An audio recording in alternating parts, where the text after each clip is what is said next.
इस सभा में उपस्थित वो हर व्यक्ति जिसने मौन रहकर ये अधर्म होते हुए देखा, उन्हें उनके मौन रहने का दंड मिलेगा।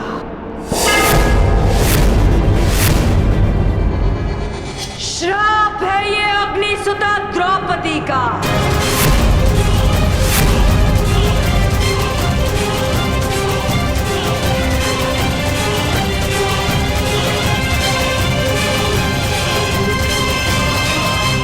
पांचाली, वहीं रुक जाइए महान पांडु पुत्रों। मैंने आपको क्षमा नहीं किया। अब आप सबका मुझ पर कोई अधिकार नहीं। वो अधिकार आप पहले ही हार चुके हैं और उसका प्रतीक है ये खुले हुए केश, जिन पर अब कभी चूड़ामणि नहीं सजेगी।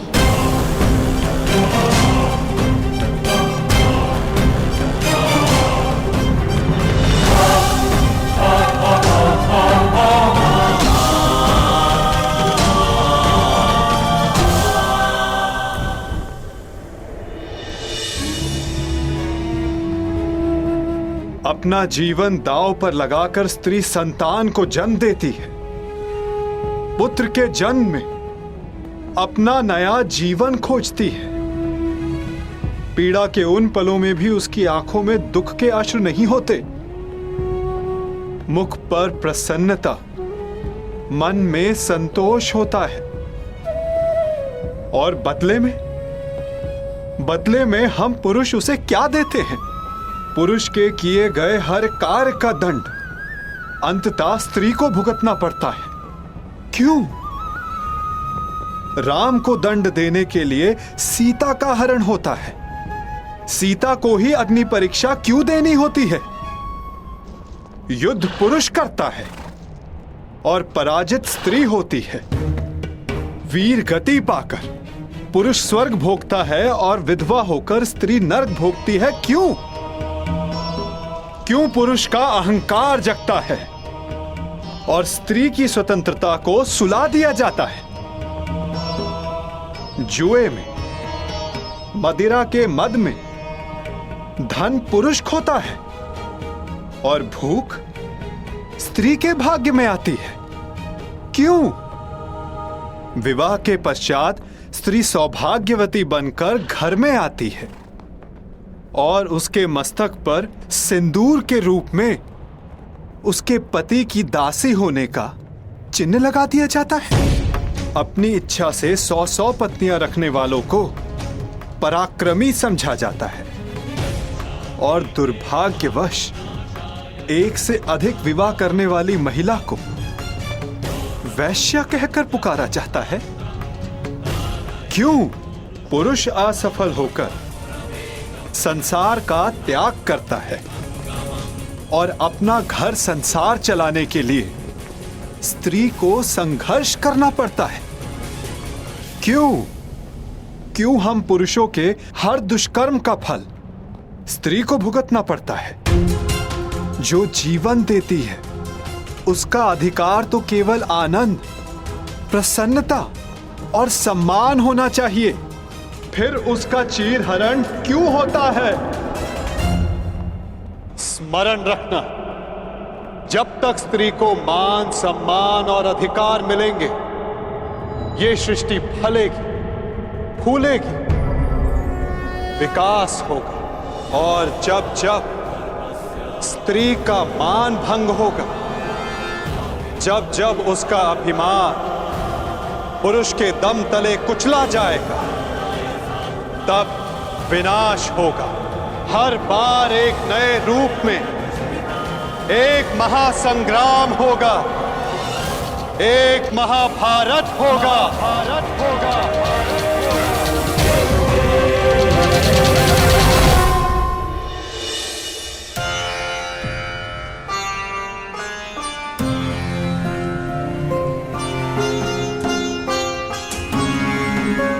महाराज, आज संसार की सबसे अधिक लज्जित, सबसे अधिक दुखदायी सभा संपन्न हुई।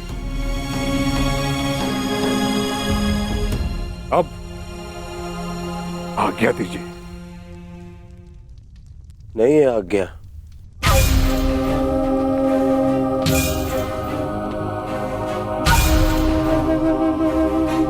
अब क्या शेष है?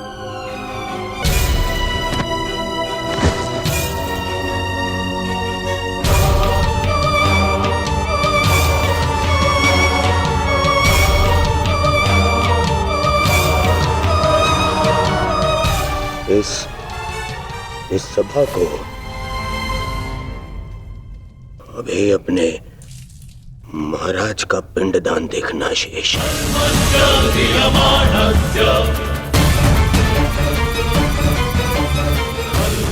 नारिकेलम समर्पयामि। ये क्या अनर्थ कर रहे हो दुर्योधन? अपने पिता का तर्पण कर रहे हो मेरे जीते जी। हाँ, आपका पिंडदान कर रहा हूं।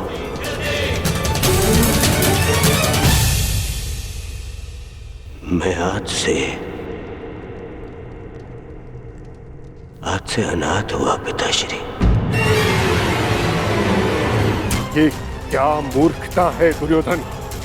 ये मूर्खता नहीं है, ये मेरे और मेरे पिता के मध्य का संबंध है जिसे आज मैं तोड़ रहा हूं।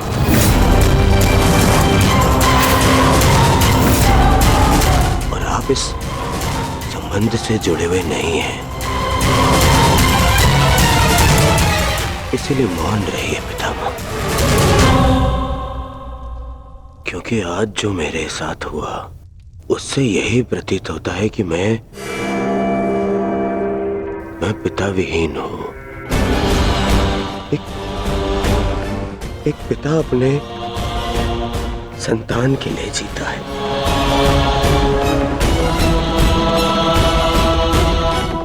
परंतु आज मेरे ही पिता ने मेरे ही साथ इतना बड़ा अन्याय कर दिया। क्या अनर्थ प्रलाप कर रहे हो दुर्योधन? मैं प्रलाप कर रहा हूं। एक सम्राज्ञी को द्यूत में दासी बना लेने पर इस सभा में सभी ने बहुत बड़ा चढ़ाकर कहा। सब मेरे विरुद्ध हो गए, परंतु मुझसे बिना किसी कारण के एक श्राप के भय से मुझसे इंद्रप्रस्थ छीन लिया गया, मेरा साम्राज्य छीन लिया गया। और इस अन्याय के कारक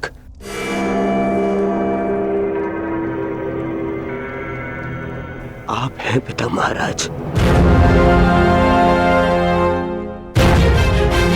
पहले पितामह के कारण हस्तिनापुर का विभाजन होने दिया आपने, और आज एक श्राप के भय से मेरा जीता हुआ साम्राज्य छीन लिया। महामंत्री, वेदों के ज्ञाता, महाज्ञानी, मंत्र पढ़े। मैं आज अभी इसी क्षण अपने पिता का श्राद्ध करूंगा।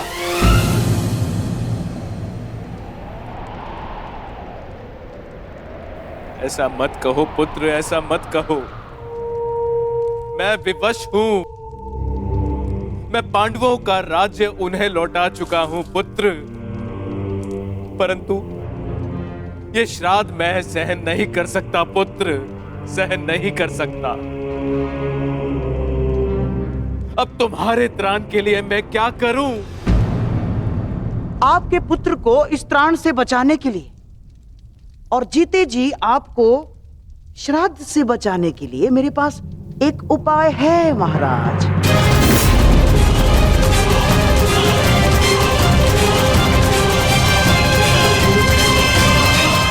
द्वार क्यों बंद हो रहा है? क्या मूर्ख कौरव इसी क्षण युद्ध चाहते हैं? प्रणिपात श्रीमान, महाराज ने आपको स्मरण किया है और लौटने के लिए निवेदन भी किया है। कह दो उनसे हम नहीं आएंगे। अब ना हमें उनका निमंत्रण स्वीकार है और ना ही निवेदन। ये निवेदन नहीं है अनुज। यदि ये निवेदन होता तो द्वार इस प्रकार बंद नहीं होता। ये आदेश है। तुम्हें आदेश और ये द्वार दोनों तोड़ दूंगा। हम लौटेंगे तो बस युद्ध के लिए। नहीं अनुज भीम, नहीं। ताश्री हमारे बड़े हैं। यदि उन्होंने आज्ञा दी है तो हमें जाना होगा। ये आज्ञा नहीं है भ्राताश्री, जाल है और हमें इसमें नहीं फंसना है। पांचाली यहां से जा चुकी है, व्यथित है। हमें उसे संभालना है। हमें इंद्रप्रस्थ जाना होगा भ्राताश्री। ये जाल है तो भी हमें धर्म के कारण जाना होगा।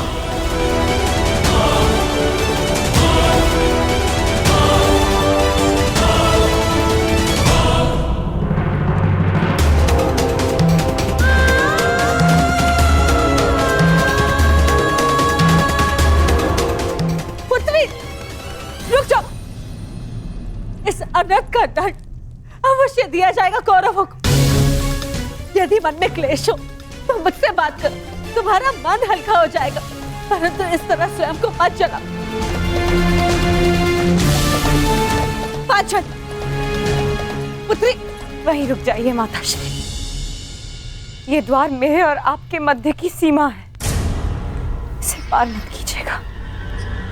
पांचाली को एकांत चाहिए।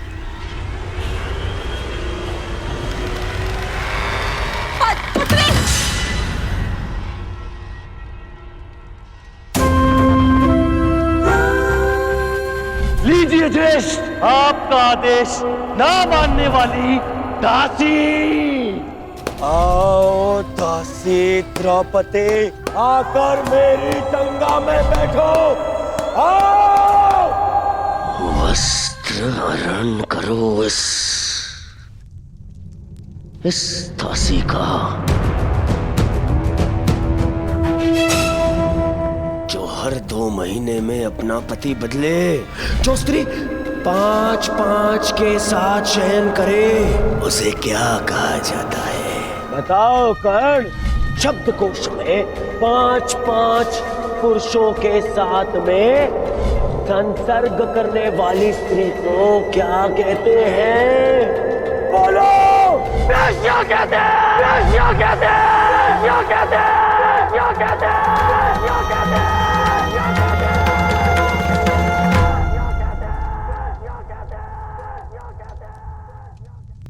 सैनिक, दरवाजा तोड़ दो। पांचाली, ये द्वार द्रौपदी के मन का है बुआ। ये यातना से नहीं खुलेगा, ना ही बल से टूटेगा।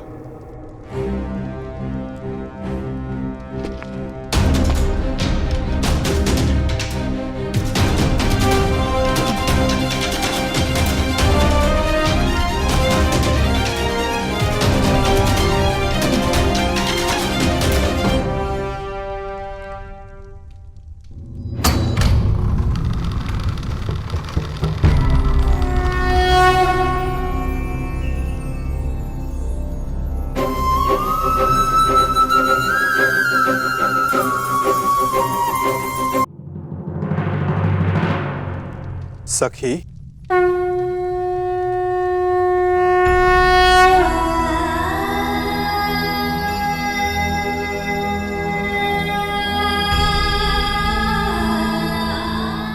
चले जाइए सखा, भीतर मत आइएगा। मैं मलिन हूँ। मलिन तो वो सोच है सखी जो तुम्हें मलिन समझे सखी, और मनुष्य तो भीतर से पवित्र होता है। तुम तो उस गंगा की भांति हो जो सबके पाप हरने के पश्चात भी मलिन नहीं होती। तुम पावनी पवित्र हो।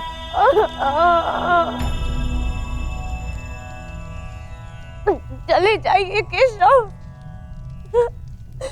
मेरे संताप का ताप बहुत तीव्र है। कदाचित ही मेरे सखा को भी क्षमा न करे। सखा हूं तुम्हारा, तुम्हारे सुख दुख हानि लाभ में बराबर का भागीदार हूं मैं। तुम्हारे सुख में आनंद किया और आज अपने हिस्से की पीड़ा तुमसे लेने आया हूं, तो अपने भागीदार को उसका अधिकार नहीं दोगी सखी?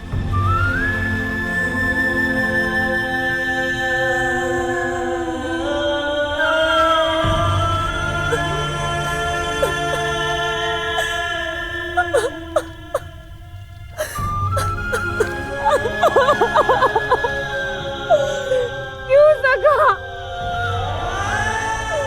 मेरे सारे सानंद क्यों? नियति ने मुझे ये सम्मान के लिए क्यों चुना सका? क्यों?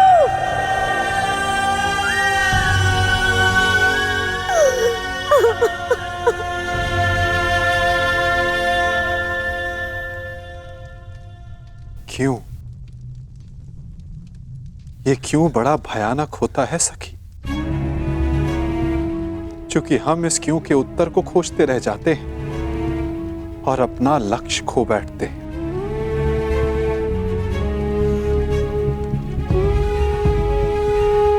वो बालक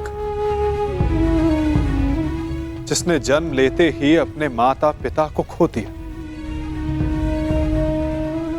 जिसने जन्म की प्रथम रात्रि को मां का आलिंगन नहीं मिला,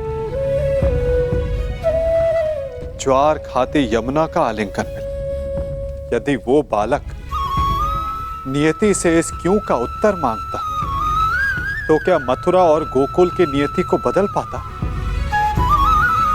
यदि सीता नियति से पूछती कि रावण ने उनका ही अपहरण क्यों किया, तो क्या ये संसार रावण से मुक्त हो पाता?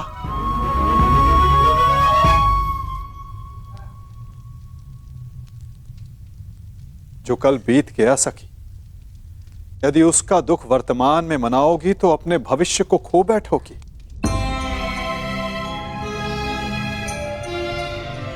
जब अपराध तुमने नहीं किया तो तुम क्यों भीतर से जल रही हो सखी?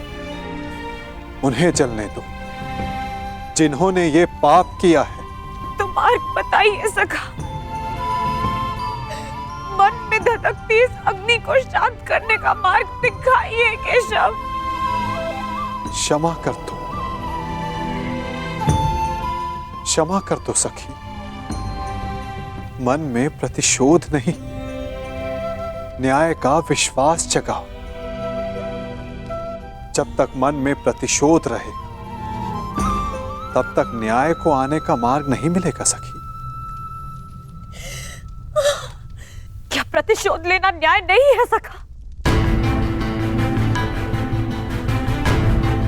नहीं सखी, यदि प्रतिशोध लो तो केवल तुम्हारे भीतर की अग्नि शांत होगी,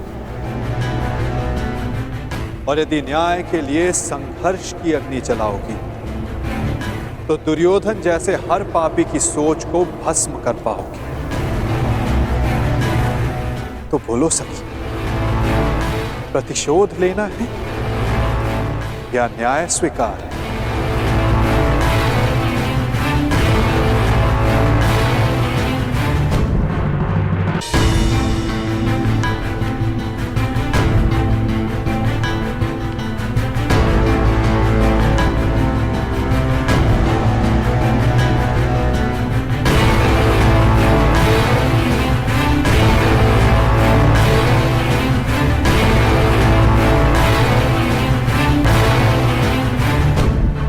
प्रणिपात ताश्री, आदेश करें कि आपने हमें यहाँ क्यों बुलाया है? तुम्हारे साथ न्याय करते करते कदाचित मैंने अपने पुत्र के साथ ही अन्याय कर दिया युधिष्ठिर। विजय की हुई वस्तु पर विजेता का ही अधिकार होता है युधिष्ठिर। चाहे वो युद्ध में हो या फिर जुए में। जो दुर्योधन ने जीता है उस पर उसी का अधिकार है, परंतु मैंने भावना में बहकर उससे वो सब छीनकर तुम्हें दे दिया। तो आप कहना क्या चाहते हैं ताशरी? ये चाहते हैं कि हम इन्हें इंद्रप्रस्थ दे दें। और मैं चाहता हूं कि मैं यही सारे कौरवों को मृत्यु दे दूं। मौन रहो भीम। मैं यहाँ न्याय का सबको बराबर का अवसर देना चाहता हूँ, ताकि कोई ये न कह डाले कि हस्तिनापुर में किसी के साथ अन्याय हुआ है। अब ये न्यायी सभा नहीं रही तातश्री, अन्यायी सभा हो चुकी है। ऐसा ना कहो अर्जुन। यदि ये अन्यायी सभा होती तो तुम सब दास होते ना। आप ये बताएं मामाश्री कि इसका हल क्या है? हल तो केवल एक ही है युधिष्ठिर, और एक दांव।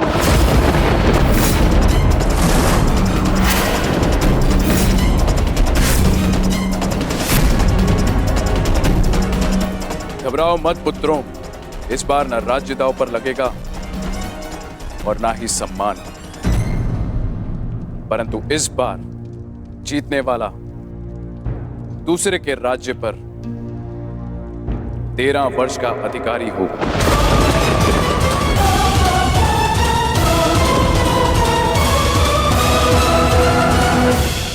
और हारने वाले को 12 वर्ष का वनवास और 1 वर्ष के अज्ञातवास पर जाना होगा। और हाँ, यदि इस अज्ञातवास में अज्ञातवासी पकड़ा गया या पहचान लिया गया तो फिर से 12 वर्ष का वनवास और 1 वर्ष का अज्ञातवास। बोलो पुत्र, स्वीकार है? न्याय का केवल एक ही मार्ग है जो शेष है, एक ही मार्ग है जो धर्म की ओर जाता है। धर्मराज, कहो, क्या स्वीकार है तुम्हें ये मार्ग?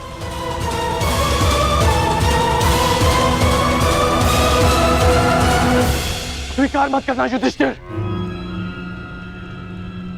अस्वीकार कर दो ये दांव। अब धर्म के नाम पर एक और अधर्म मत कर बैठना।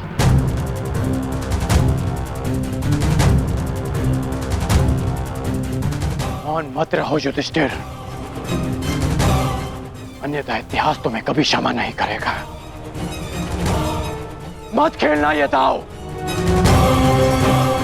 महाराज धृतराष्ट्र मेरे पिता तुल्य हैं। पितामह, आचार्य द्रोण और काकाश्री सब यहाँ उपस्थित हैं और सबकी उपस्थिति में मुझे ये दांव खेलने को कहा जा रहा है। कदाचित ये दांव अधर्म, मैं इस दांव को ना कह सकता, इस अधर्म को ना कह सकता, परंतु बड़ों की आज्ञा का पालन करना ही मेरा धर्म है। मैं इस धर्म को ना नहीं कह सकता। तुम तो धर्म और अधर्म की परिभाषा ही भूल गए हो। या तुम्हारी स्मृति इतनी दुर्बल है कि तुम भूल गए कि कुछ ही क्षण पहले यहां क्या अनर्थ होते होते रह गया। तुम दास बनते बनते रह गए। तुम्हारी पत्नी का मान भंग करने का प्रयास किया गया। ये वही सभा है जहां वर्षों पूर्व मेरे भाई की हत्या की गई थी और आज एक स्त्री का मान भंग किया गया।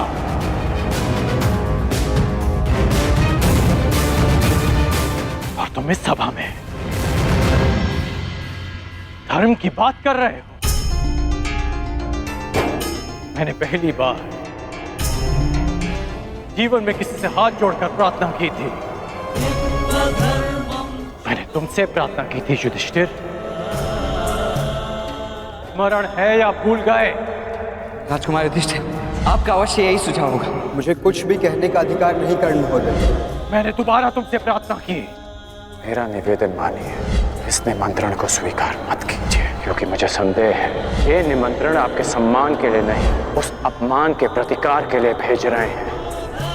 परंतु तुमने मेरी प्रार्थना नहीं सुनी, उसे अस्वीकार कर दिया।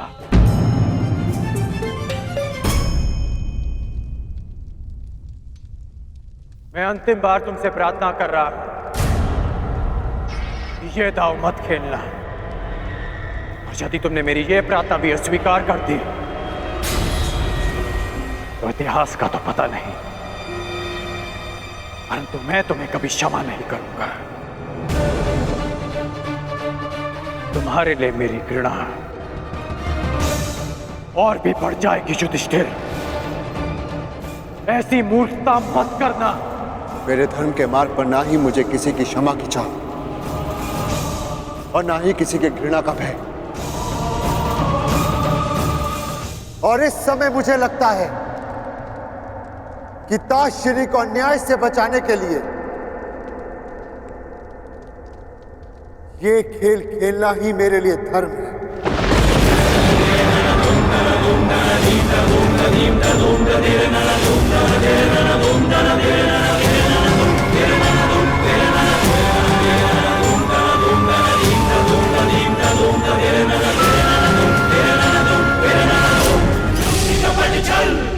तो क्या मैं ये समझ लूं कि सम्राट एक और दांव खेलने के लिए प्रस्तुत हैं?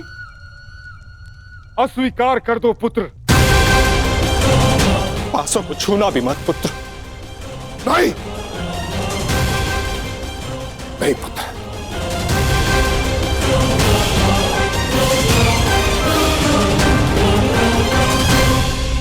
मुझे ये दाव स्वीकार है।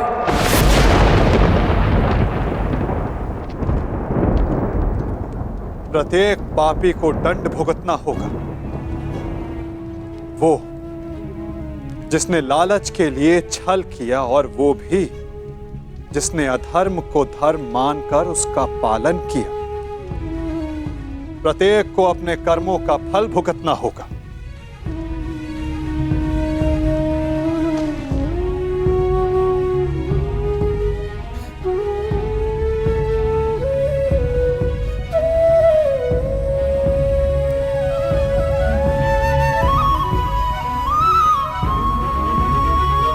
परंतु ऐसे नहीं, पलकों पर अश्रु लेकर नहीं।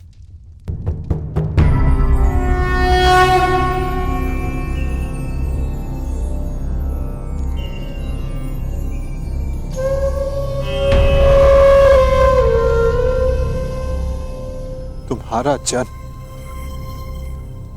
इतिहास बदलने के लिए हुआ है सखी, इतिहास बनने के लिए नहीं। इसीलिए प्रतिशोध नहीं, तुम्हें न्याय का मार्ग चुनना होगा, क्योंकि प्रतिशोध अन्याय को जन्म देता है और न्याय एक नई व्यवस्था की स्थापना को।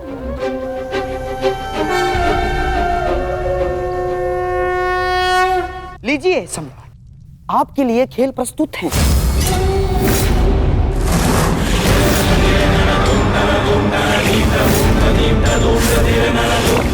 सुंदर युधिष्ठिर, अब मेरी बारी है।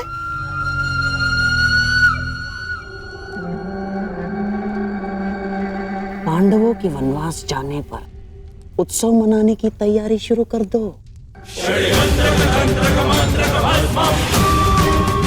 पांडवों की हार निश्चित है। परंतु ये केवल मेरी नहीं, स्त्री के सम्मान की हार है सखा। मुझे प्रतिकार चाहिए, नाश चाहिए कौरवों का केशव। केवल दुर्योधन का, केवल कौरवों का, बस यही उद्देश्य है जीवन का। यदि ऐसा है तो चलो अभी चलते। तुम्हारे अश्रों की सौगंध वासुदेव अभी जाकर समस्त कुरुकुल का नाश कर देगा। परंतु एक बार सोचो, उसके पश्चात क्या होगा? संसार का मार्ग बदलने वाली पांचाली के इस प्रयास को लोग क्या कहेंगे? प्रतिशोध या न्याय की स्थापना?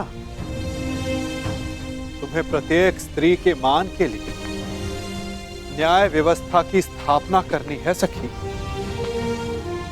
केवल दुर्योधन को नहीं, उस सोच को दंड देना है जो स्त्री के मान को पुरुष के दम के पांव के नीचे ले आती है। तनिक सोचो सखी, जिन्होंने साम्राज्ञी के साथ ऐसा किया, वो एक साधारण नारी की क्या गति करेंगे? तुम्हें एक उदाहरण बनना होगा द्रौपदी, ताकि धर्म के नाम पर अधर्म का स्वांग बार बार रचने वालों के मन में धर्म का भय व्याप्त हो सके।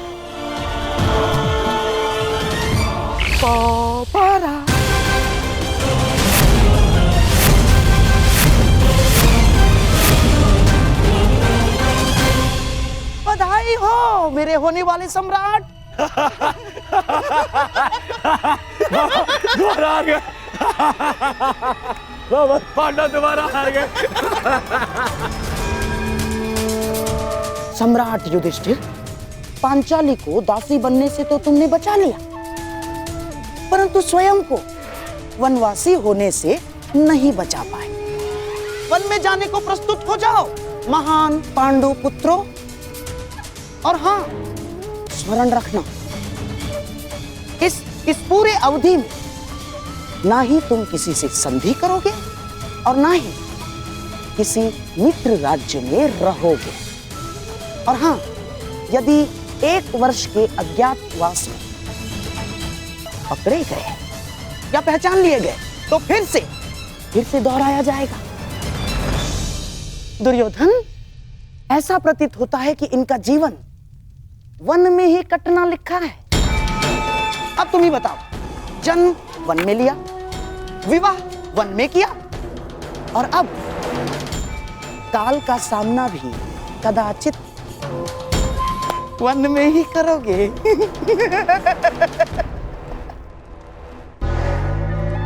लगता है यही भाग्य का न्याय है।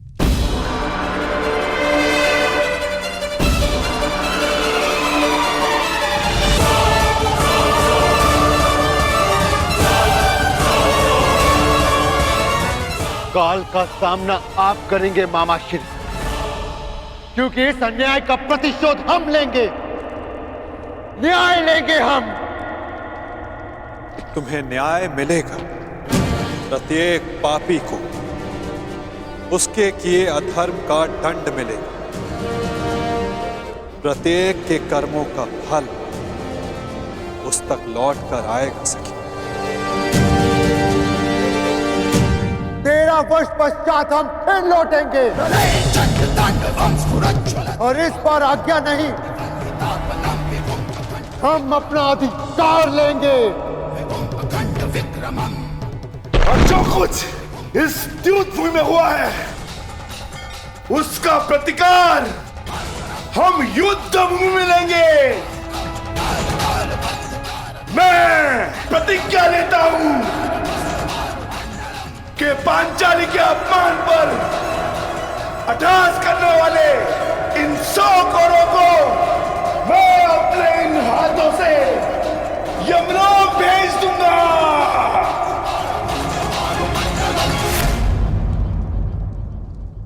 ये मत समझना कि वन में हम विश्राम करेंगे दुर्योधन। हर पल प्रतिशोध की अग्नि में जलेंगे, और जब लौटेंगे तो इतने बाण बरसेंगे, अंधकार छा जाएगा हस्तिनापुर के भविष्य पर। महायुद्ध होगा।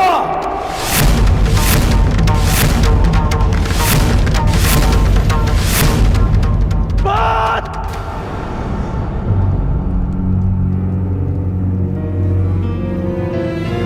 किस बात का प्रतिशोध अर्जुन? आज द्रौपदी का सम्मान भंग हुआ तो उसका कारण दुर्योधन के प्रतिशोध से अधिक युधिष्ठिर का लालच था, और अब वनवास भी तुमने स्वयं पाया। मैं ये नहीं कहता कि इस सभा में जो हुआ वो उचित था। दुर्योधन ने जो किया वो धर्म था। तुमने भी अधर्म किया।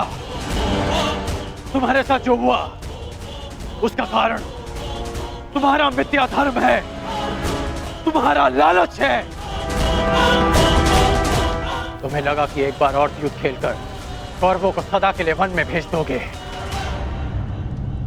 तुम्हें लगा कि यही अवसर है, खेल लो। परंतु अवसरवादी वीर नहीं होते। वीर वो होते हैं जो हर क्षण को अवसर बना दे। यदि आज तुम ये दूसरा दांव ना खेलकर युद्ध करते तो सौगंध अपने गुरु परशुराम की कि अपने आत्मज्ञानी के निराकरण के लिए मैं स्वयं अपना कवच निकालकर तुम्हारे चरणों में रख देता और तुमसे कहता कि मेरा सर धड़ से अलग कर दो,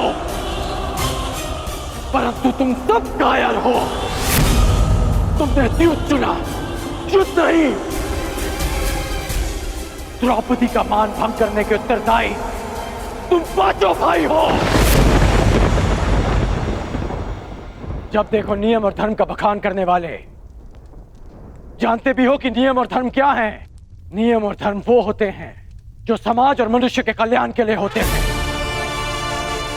और जो नियम और धर्म विनाश ले आए वो अधर्म है।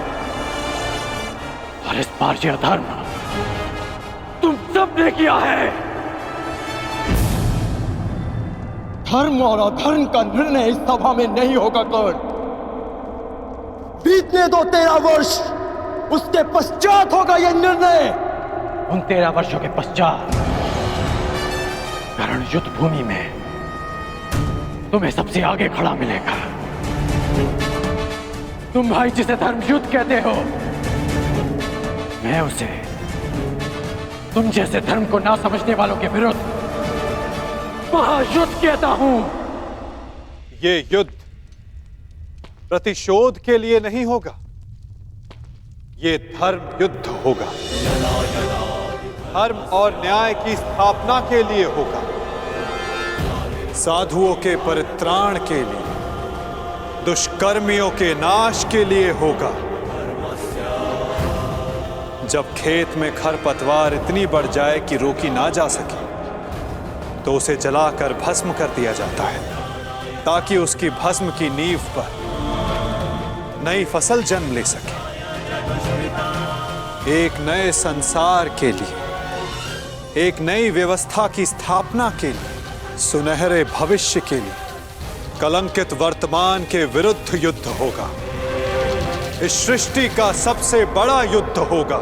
उनके विरुद्ध जिनके हाथों में मैं भारत का भविष्य सुरक्षित नहीं समझता। तुम्हारे धर्म की विद्या सोच और मेरे परिवर्तन की प्रतिज्ञा के मध्य होगा महायुद्ध, होगा महाभारत। ऐसा युद्ध जो ना पहले कभी हुआ है, ना इसके पश्चात होगा। होगा महाभारत।